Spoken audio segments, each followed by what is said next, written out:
Hello everyone, welcome back to my class. This is continuation of our last class, that is 2021 Physics JAMB past question solution series. We're in 2021.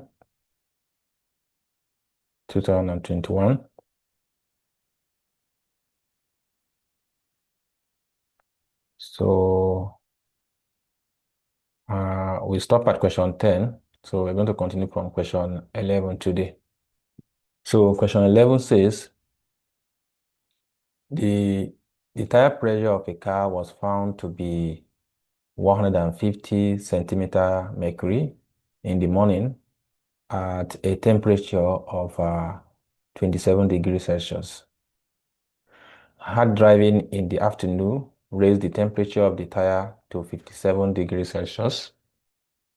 The tire pressure in the afternoon has A, increased by 15 centimeter mercury, B, decreased by 15 centimeter mercury, C, increased by 22.5 centimeter mercury, D, decreased by 22.5 centimeter mercury.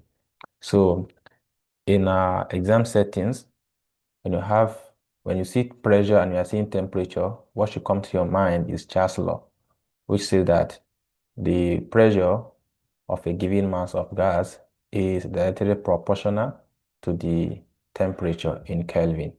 So which imply that P is equal to kT. So therefore, K will be equal to, right, P all over T.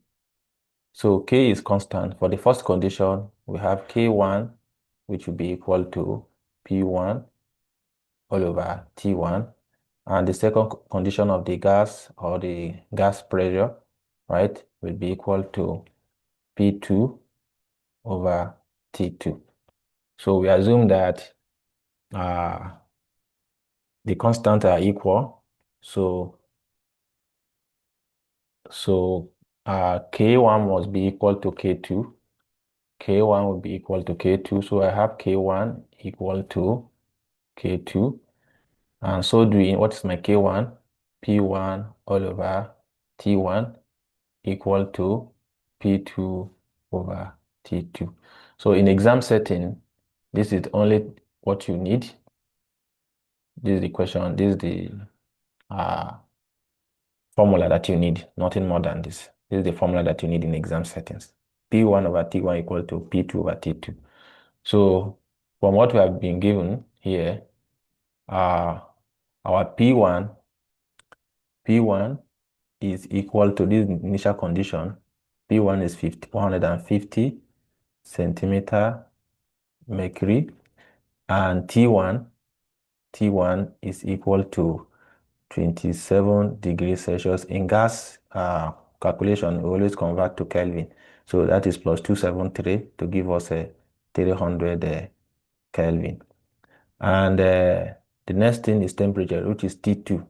So T2 is equal to 57 degrees Celsius. Then add 273 to convert it to Kelvin.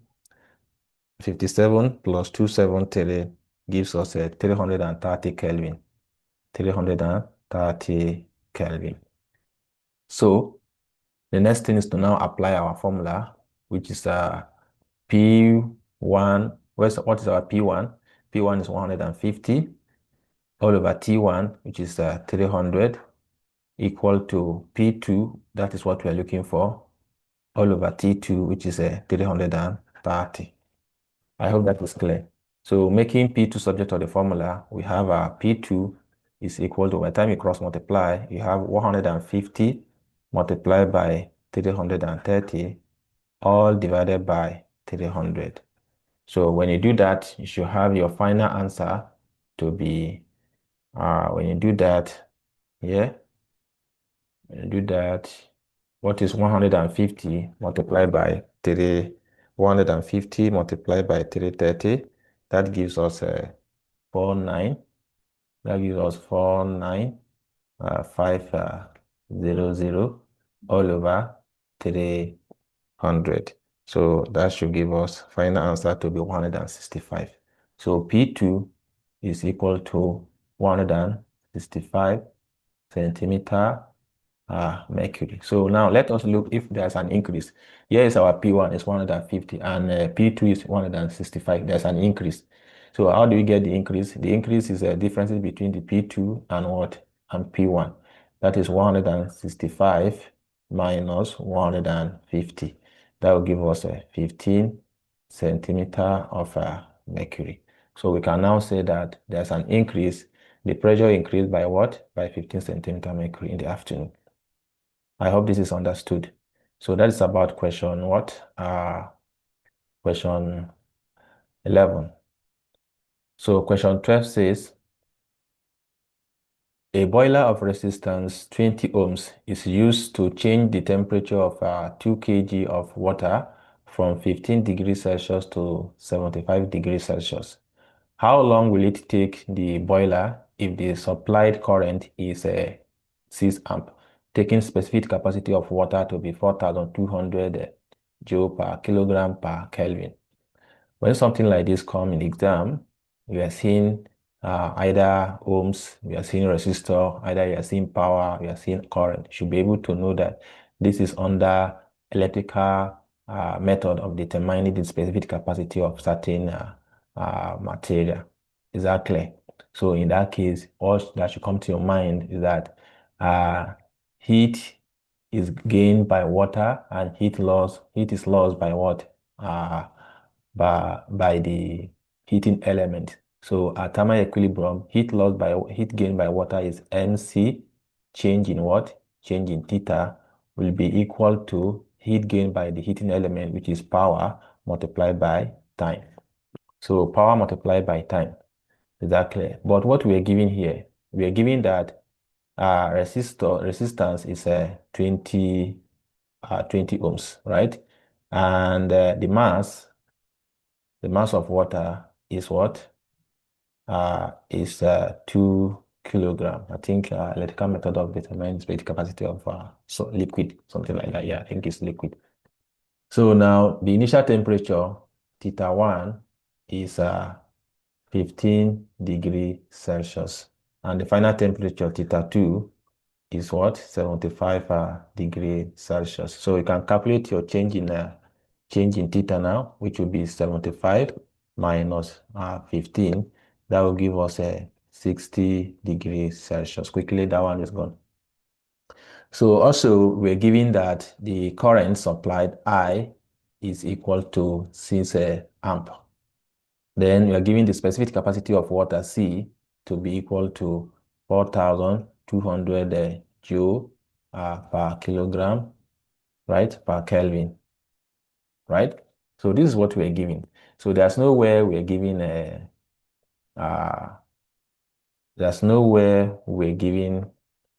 then you're asked to calculate time. How long mean time? So there's no way we're giving power.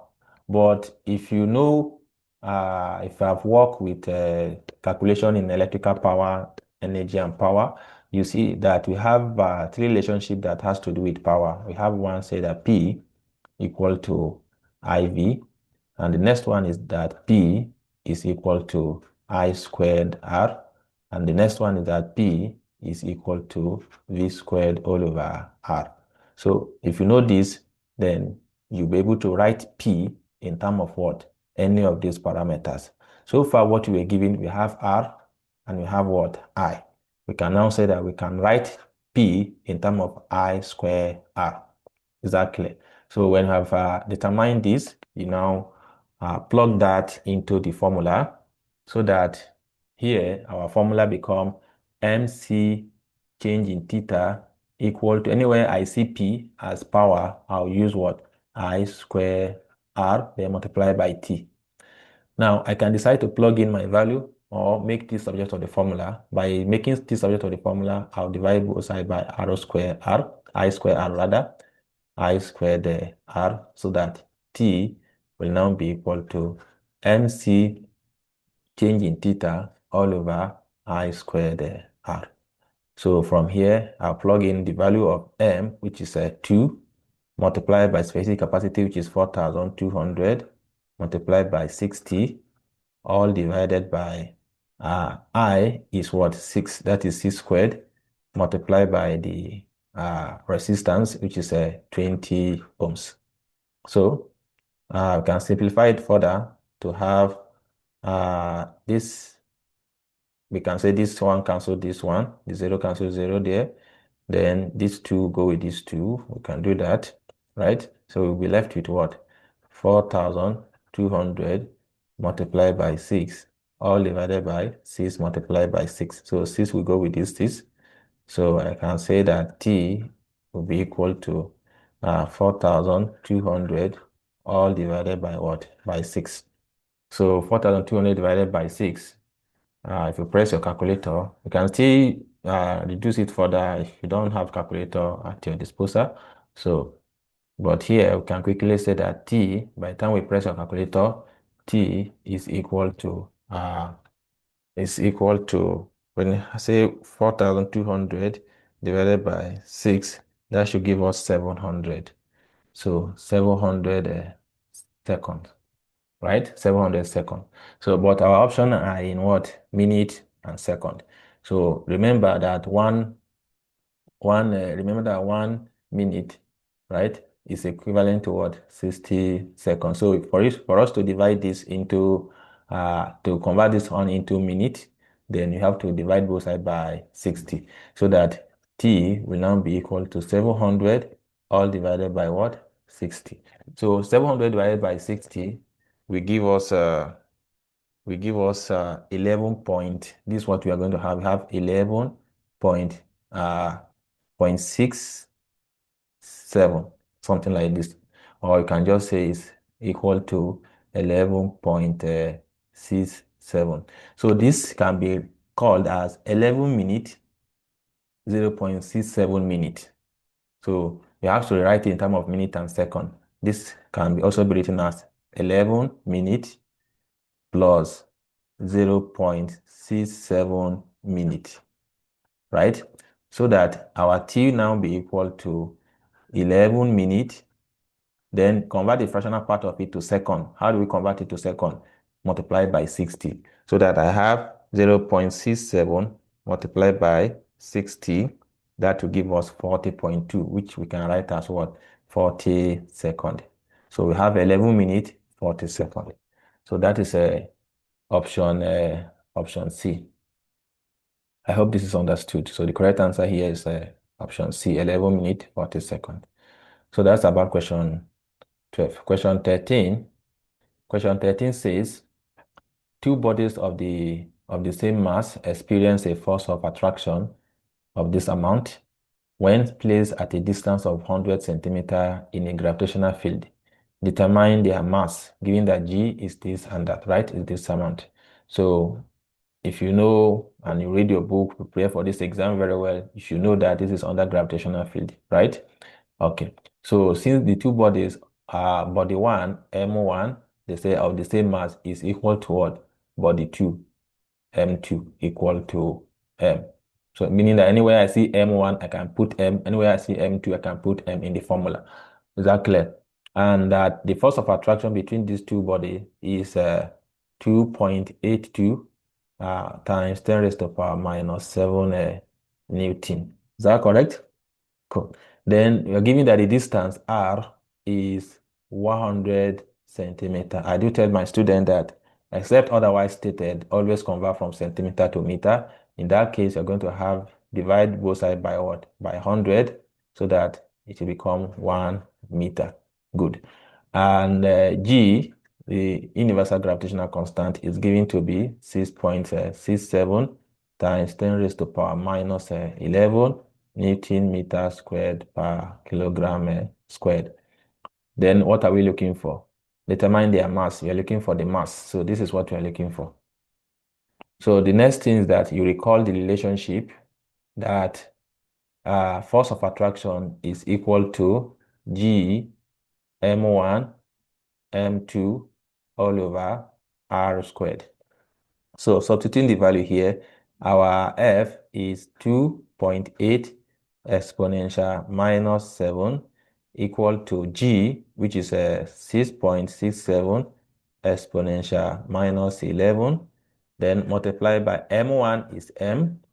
M2 is also what? M, all divided by R, which is what? 1 squared. So the next thing now is to simplify further, such that here we have 2.8 exponential minus 7 equal to 6.67 exponential minus 11 multiplied by m squared all over 1. So you can as well say this is equal to, because this 1 over 1 is sitting at this value here. So for us to make m1 m squared subject to the formula, we divide both sides by 1, 6.67. Or let me simplify it for just gently.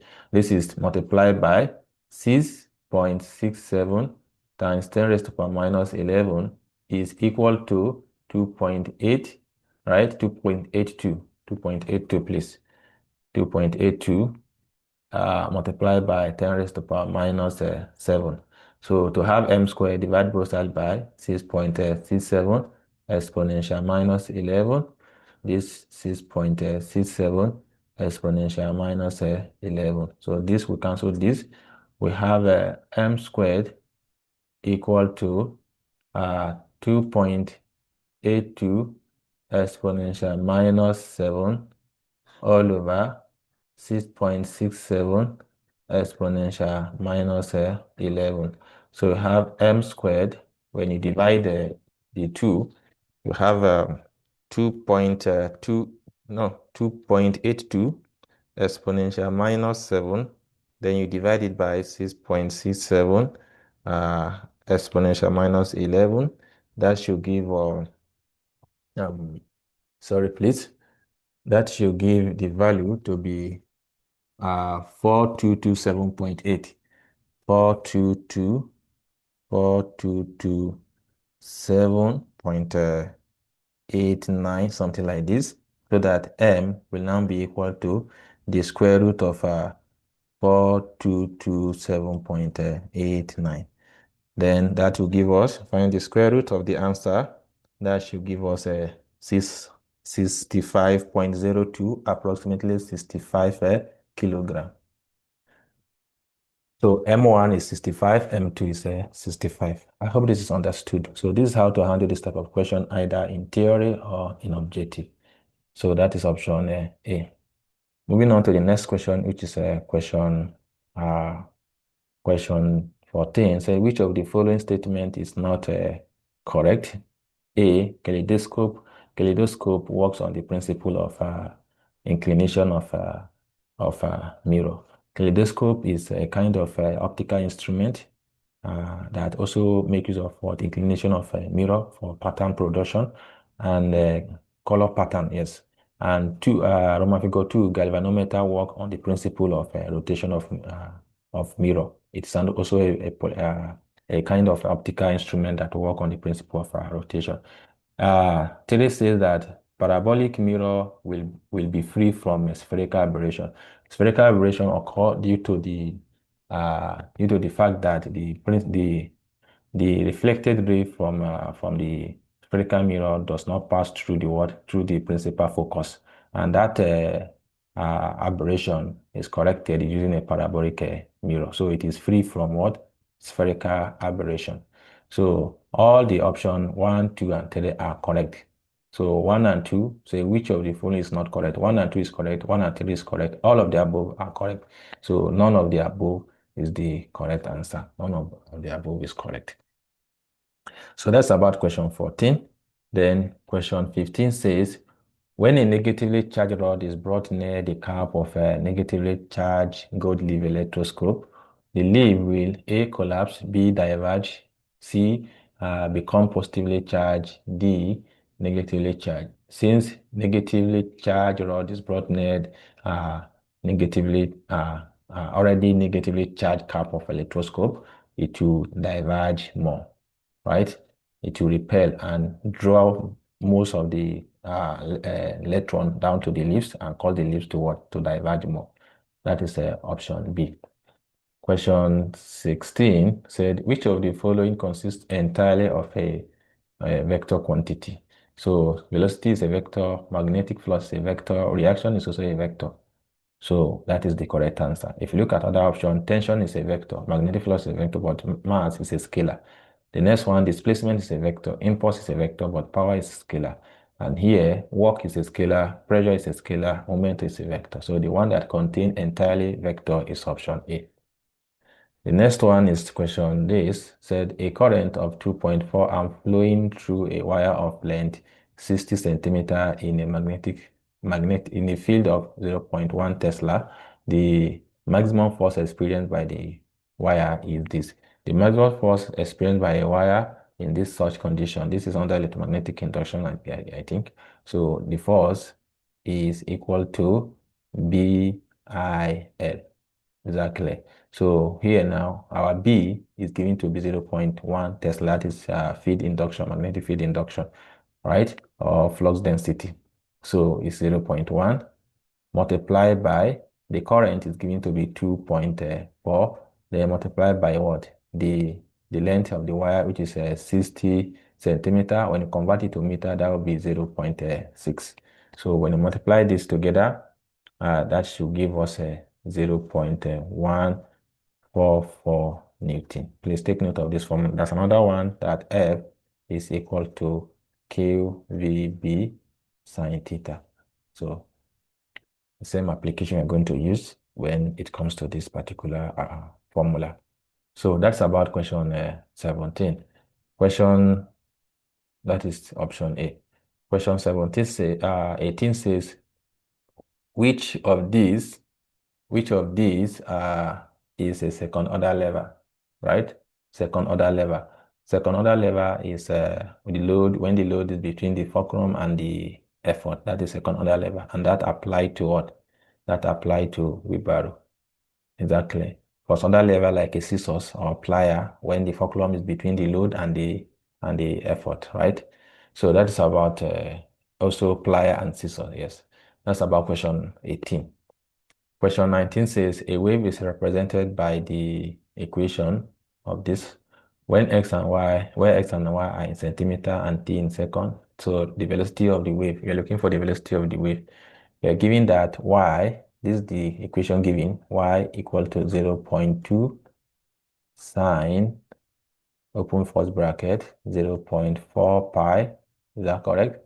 Then open bracket, x minus what? 60t this. So we have this general wave formula that y equal to a sine uh, a sine 2 pi all over lambda into x minus vt. I think that's formula like this. So this formula now, you can rewrite it in this format. So for me to rewrite this formula in this form, you can see they are almost the same. It's just that the placement of this one is not as this. A is something as 0.2, which is the amplitude. You see the sign here. So I want to rewrite this, my general formula, in the same pattern as that of the given given equation. So in doing so, these are already okay. This one are already okay. Is that clear? You have x here, you have x here, you have 60t here, you have vt here. And it clearly say that my answer is 60, directly without any further stress. But being a teacher, we can just do it, write it in this form. If it is theory, we write it in this form. But if it's objective, don't stress yourself. The answer is going to be 60.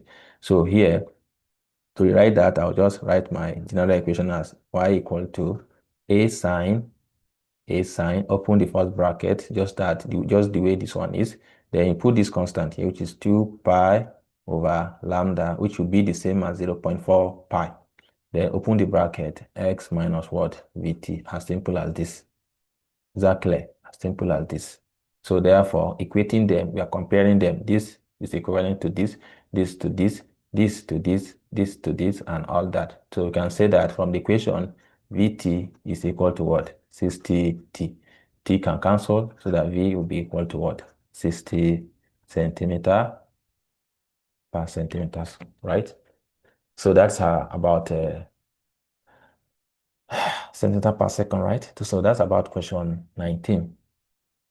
So moving on to the next question, which is the last question of this session, it says that said tension, length, mass. Which of the above has a direct relationship with the frequency of a vibrating string? The frequency of a vibrating string have this general relationship that frequency is equal to 1 over 2L root of T over the mass. So if I rewrite it, it will be as 1 over 2L root of T all over root of M.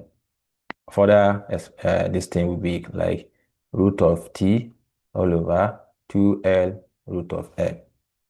I'm still correct. Is that? So now in this, you can say that F is directly proportional to what? Root of T. That is frequency is directly proportional to what? What? Root of the tension. So that's about that. And just small thing I want to add to it, how to interpret formula in physics. If I have density equal to mass over volume, it can be written as simple as density over 1 equal to mass all over volume. So this is telling us that density is, look at just a simple distance. They are both in numerator. So density is proportional to what? Mass, but it's inversely proportional to the what? To the volume. Exactly. So that's why from here I said that the frequency is proportional to the root of the tension. So the correct answer here is 1 only. Exactly. So at this, we come to the end of this session and continue from here in our next session. I hope you enjoyed the class. Should you have any question as regard to what we have done so far, please let me know in the comment section. I will take it over from there and make sure I get back to you. Thank you for your time. See you in the next class.